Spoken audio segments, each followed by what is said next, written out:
Boa tarde, pessoal, tudo bem? Saudade de vocês, hein? Diante desse isolamento social que a gente está vivendo, a direção da Ecomp propôs para que nós, professores, a gente escolhesse um tema livre de uma abordagem que a gente achasse essencial à prática de vocês. Então, eu pensei em várias maneiras e vários temas, e o que eu escolhi é sobre protocolo. Diante de uma pandemia como essa que a gente está vivendo, né, de números tão assustadores, a gente percebe que nós, os profissionais de saúde, a gente passa a ser a linha de frente e uma das pessoas essenciais no combate a esse mal. Então, diante disso, eu fui pesquisar o que a gente poderia estar alinhando e falando um pouco mais para que ajudasse mais ainda na nossa prática. E o tema que eu escolhi para nós é protocolos. Quando a gente fala de saúde, quando a gente fala da nossa ação enquanto agente de saúde mesmo, a gente não tem como desvincular do protocolo, né? Ao contrário de que muitas pessoas pensam, o protocolo não é algo engessado. Quando a gente fala em protocolo, quando a gente pensa em protocolo, logo vem à mente aquelas questões, né? Ah, tudo certinho, tudo engessado, tudo tem que ser daquele jeito. Em saúde não é assim. Em saúde, os protocolos, eles têm várias variáveis, vamos pensar assim. É óbvio que as ações principais e primordiais, elas são únicas. Mas, dependendo da sua região, do seu município, dependendo da cidade, da localização, a gente tem algumas variáveis e algumas adaptações em relação aos protocolos. A Organização Mundial de Saúde, ela entende e ela conceitualiza que o protocolo, ele é essencial. Guardem isso. Essencial à nossa prática. É ele quem promove de maneira sistêmica toda a nossa prática. A gente tem várias esferas, várias linhas de estudo, a gente tem várias organizações que, no nosso caso do atendimento pré-hospitalar, eles estudaram e alinharam as nossas ações. Uma delas é a American Heart, que é uma das principais, uma das mais conhecidas, né? Que usa e quem determina os nossos protocolos de ação. Ela usa a prática do mundo todo, ela usa a prática de várias regiões para nortear as nossas ações. Então, diante disso, o protocolo, segundo a Organização Mundial de Saúde, ele tem várias características.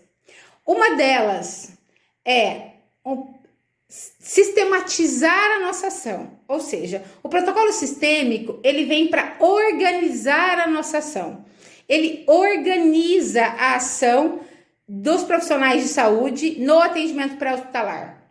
Além de ele organizar essa ação, ele gerencia a nossa ação. Ou seja, com base nos estudos, com base nas evidências, ele determina o que é prioridade ou não. Para o pessoal que está começando agora o curso, a gente lembra lá na primeira aula, quando a gente definiu o que era urgência e o que era emergência. Dessa maneira, o protocolo, ele define na nossa ação o que realmente dá para esperar e o que não dá para esperar. Como a gente tem uma equipe multiprofissional que atua dentro do atendimento pré-hospitalar, esse protocolar a ação se faz necessário, principalmente pela questão da comunicação. A comunicação em saúde é um problema estrondoso. Então, imagine se a gente não souber o que cada um tem que fazer.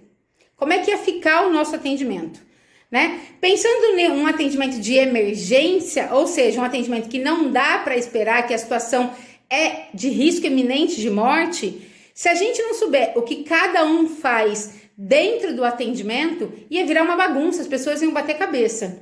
Então, é para isso que o protocolo serve. E aonde é que ele diferencia? Onde é que ele pode ser moldado? em alguns casos específicos. Vamos dar um exemplo disso. A gente foi para uma situação, nós fomos chamados para um atendimento, chegamos na residência, o paciente já estava em óbito. Cheguei com a unidade de suporte avançado, eu, enfermeiro, o meu condutor socorrista e o meu médico. Já estava em óbito. Como é que isso agora é feito? Então, o protocolo de óbito, ele está descrito.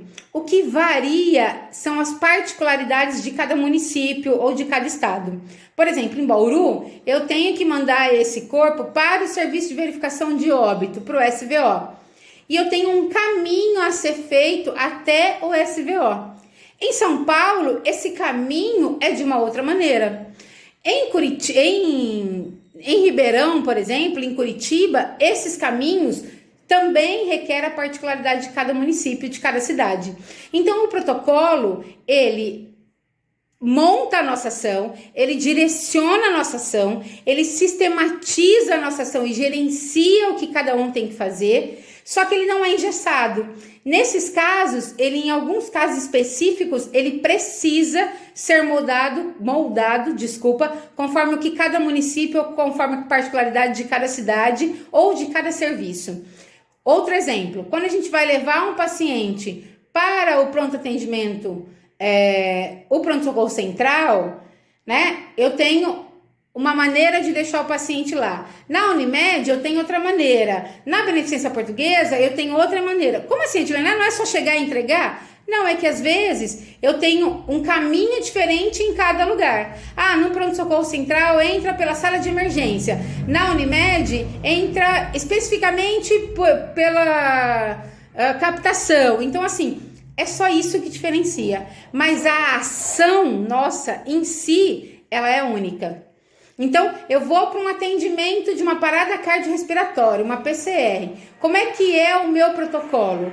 O meu protocolo é esse. Ele é assim em Bauru, ele é assim em São Paulo, ele é assim em Ribeirão. Então, o protocolo de atendimento à emergência é esse. O que varia são o quê? São as questões da particularidade de cada município.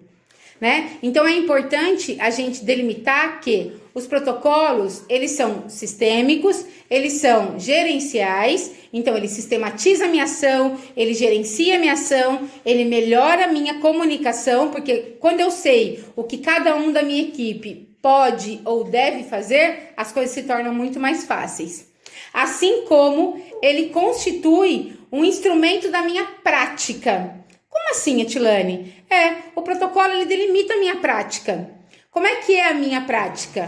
Então, ele me diz como é a minha prática, né? Então, ele me apresenta como é que deve ser o ideal da minha prática.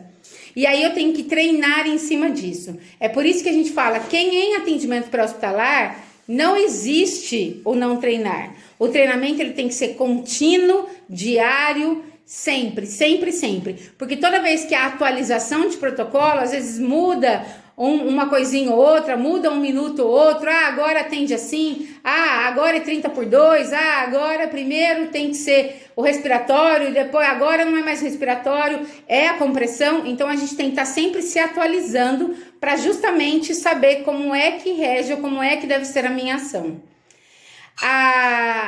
Tanto a American Heart quanto a Organização Mundial de Saúde, todas elas preconizam que é muito importante a vivência do trabalho em equipe para que a gente organize os nossos protocolos, né? Então, quando as particularidades acontecem, elas são justamente por conta do trabalho que a gente vivencia. Então, o SAMU Bauru, ele tem um tipo de trabalho, uma vivência. O SAMU São Paulo tem um outro tipo de trabalho, uma outra vivência. Tilane, mas ambos não atendem o atendimento pré-hospitalar? Sim. Então, os protocolos de atendimento em si são todos iguais. O que diferencia são as particularidades, tá bom? Eu vou deixar aqui junto com essa aulinha sobre protocolo os links, vou deixar os links dos locais onde eu pesquisei sobre protocolos, e eu acho muito importante que vocês também, assim como assistiram os vídeos e viram os vídeos que eu indiquei, vocês também façam anotações sobre esses artigos que são importantes e são para conhecimento nosso, tá bom? Para sempre estar cada vez mais a gente adquirindo mais conhecimento e melhorando a nossa prática. Fiquem com Deus, tô com saudade e daqui a pouco a gente tá juntinho de novo, viu? Beijo, até mais!